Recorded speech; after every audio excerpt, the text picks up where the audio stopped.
அன்பார்ந்த இணையதள நேயர்களை மீண்டும் www.qcrc.in என்ற இணையதளத்திற்காக நியூஸ் தமிழ் செய்தி அறிக்கையில் உங்களை சந்திப்பதில் பெருமகிழ்ச்சி அடைகிறோம். இன்று 10 மார்ச் 2009 முக்கிய செய்திகளை தற்போது பார்க்கலாம்.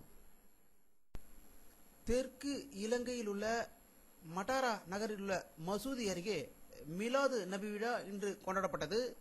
அப்போது அதன் அருகே நடத்தப்பட்ட தற்கொலைப்படை தாக்குதலில் 15 பேர் கொல்லப்பட்டதாகவும் 3 அமைச்சர்கள் உள்பட 20 பேர் படுகாயமடைந்ததாக கொழும்பிலிருந்து தகவல்கள் வந்து கொண்டிருக்கின்றன. அமெரிக்காவின் அழையா விருந்தாளியாக திரு மேனன் அவர்கள் அமெரிக்காவின் அமைச்சர் திரு ஹில்லரி கிளின்டன் அவர்களை சந்தித்து பேசியதாகவும், மும்பை தாக்குதல் பற்றியும் இலங்கை பற்றியும் அவர் பேசியதாக வாஷிங்டனிலிருந்து தகவல்கள் வந்து கொண்டிருக்கின்றன. கடந்த 8 ஆண்டுகளாக அமெரிக்காவில் ஸ்டெம் செல் ஆராய்ச்சி மீதான தடையை அமெரிக்க அதிபர் திரு பாரக் ஒபாமா அவர்கள் நீக்கி உள்ளதாக வாஷிங்டனிலிருந்து செய்திகள் வந்து கொண்டிருக்கின்றன. மிலாது நபி விழாவையொட்டி டெல்லியில் நடைபெற்ற நிகழ்ச்சியில் உருது பள்ளியில் பயிலும் இஸ்லாமிய மாணவி குழுவை பாரத பிரதமர் திரு மன்மோகன் சிங் அவர்கள் தன்னுடைய வீட்டில் சந்தித்து அவர்களுக்கு ஆசி வழங்கினார். பிறகு அவர் கூறுகையில், பிற மதங்களை விமர்சிக்க யாருக்கும் உரிமை இல்லை என்று கூறியதாக டெல்லியில் இருந்து தகவல்கள் வந்து கொண்டிருக்கின்றன. புதுடெல்லியில் உள்ள அனைத்திந்திய மருத்துவ அறிவியல் கழக இயக்குநராக காது மூக்கு தொண்டை சிகிச்சை நிபுணர் டாக்டர் ஆர்சி தோகா நியமிக்கப்பட்டிருக்கிறார் என்றும் அவர் 5 ஆண்டுகளுக்கு இந்த பதவி வகிப்பார் என்று டெல்லியிலிருந்து செய்திகள் வந்து கொண்டிருக்கின்றன. ரேகிங்கில் மருத்துவக் கல்லூரி மாணவர் பலியானதை அடுத்து மேஜிஸ்ட்ரேட் விசாரணை நடத்த இமாச்சல பிரதேச அரசு உத்தரவிட்டுள்ளதாக தர்மசாலாவிலிருந்து செய்திகள் வந்து கொண்டிருக்கின்றன.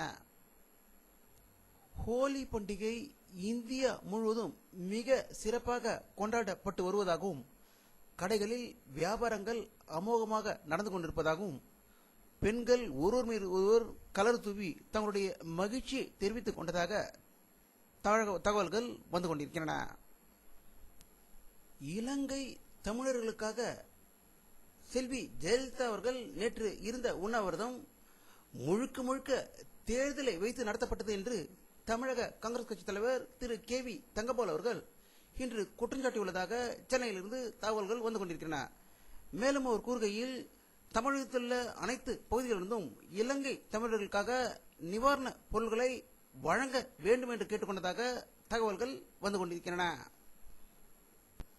தேமுதிக தலைவர் திரு விஜயகாந்த் அவர்கள் வெளியிட்டுள்ள ஒரு செய்தி அறிக்கையில், ஏப்ரல் மாதத்தில் சிங்களர்களின் புத்தாண்டு வருகிறது, அதற்குள் தமிழர்களை அழித்து சிங்கள புத்தாண்டை வெற்றி திருநாளாக கொண்டாட இலங்கை அரசு திட்டமிட்டுள்ளதாகவும், இலங்கை அரசின் இனவெறி போக்கால் இனி தமிழர்கள் வாழ முடியாதென்றும் அதற்கு தனி நாடு தேவை என்று கூறியதாக தகவல்கள் வெளிவந்து கொண்டிருக்கின்றன.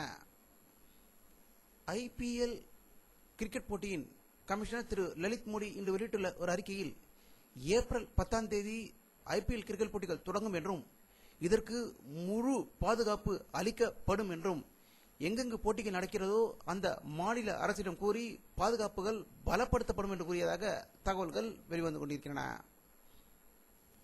வானிலை அறிக்கை 10 மார்ச் 2009 பிற்பகல் 5:30 மணியில் எடுக்கப்பட்ட சேட்டலைட் புகைப்படத்தை தற்போது பார்த்துக் கொண்டிருக்கிறீர்கள். தமிழகத்தில் கடலோரத்தில் லேசான மழையை காணப்படுகிறது. மற்ற மேகங்கள் எல்லாம் கலைந்து விட்டதால் இந்த மேகமும் கலைவதற்கான வாய்ப்புகள் அதிகமே என்று தெரிகிறது. நாளை மழை பெய்வது குறைந்து விடும் என்றே இந்த படத்தின் மூலம் காணலாம். இத்துடன் இந்த செய்தி அறிக்கை நிறைவடைகிறது. மீண்டும் நியூஸ் தமிழ் செய்தி அறிக்கையில் உங்களை சந்திக்கும் வரை உங்களிடமிருந்து விடைபெறுவது உங்கள் K. பாலாஜி. நன்றி.